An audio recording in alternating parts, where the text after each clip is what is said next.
Yan. Magandang araw mga kasiping buhay. Tapos ang isang linggo natin trabaho sa dagat. So dito naman tayo sa buhay bukid.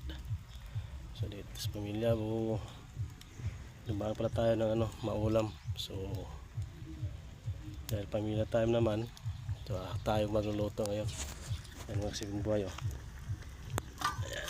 Pinagluto ko pala sa ng adubong ulo ng pusit. At least may mano. Ayan kasimpleng buhay. Dito tayo nagluto sa labas. Okay naman ang panahon. Ayan, diba?